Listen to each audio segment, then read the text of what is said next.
এই দুনিয়ায় আমার আপন বলতে কেউ নাই যে দায়িত্ব নিয়ে আমাকে বিয়ে দিবে। তাই আপনাদের কাছে এসেছি প্রতিবেদনের মাধ্যমে, যেন কেউ আমাকে দায়িত্ব নিয়ে বিয়ে দিবে। আর যাদের হচ্ছে বউ আছে, বাচ্চা আছে, এ থাকলে আমার কোনো আপত্তি নাই। তাদের বউ বাচ্চা মানে বাচ্চাকে আমি নিজে বাচ্চার মতো করে বড় করব। আর যদি বউ থাকে বড় বোনের মতো করে দেখব।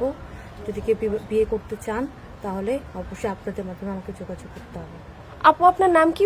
বয়স কত? কোথা থেকে এসেছেন? আমার নাম মিম আক্তার, আমার বয়স 23 বছর। আমি ফরিদপুর সদর থেকে এসেছি। ফরিদপুর। জি। পরিবারে কেউ নাই? আপন বলতে কেউ নাই মানে কি হয়েছে? আমার আপন বলতে কেউ নেই। 2012 সালে বাবা মা বাস অ্যাক্সিডেন্টে মারা গিয়েছে।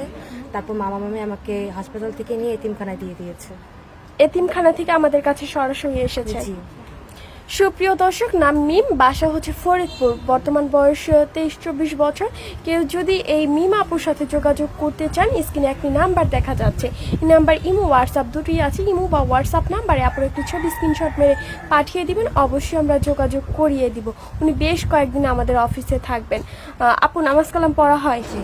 বাংলা কতদূর পড়েছেন? বাংলা পড়ি নেই, মাদ্রাসা লাইনে পড়াশোনা করেছি। মাদ্রাসা লাইনে পড়াশোনা করেছেন। যেমনই হোক দেখতে আপনার কোনো আপত্তি নেই? না, কোনো আপত্তি নেই। আচ্ছা আপু, ভালো থাকবেন। আসসালামু আলাইকুম।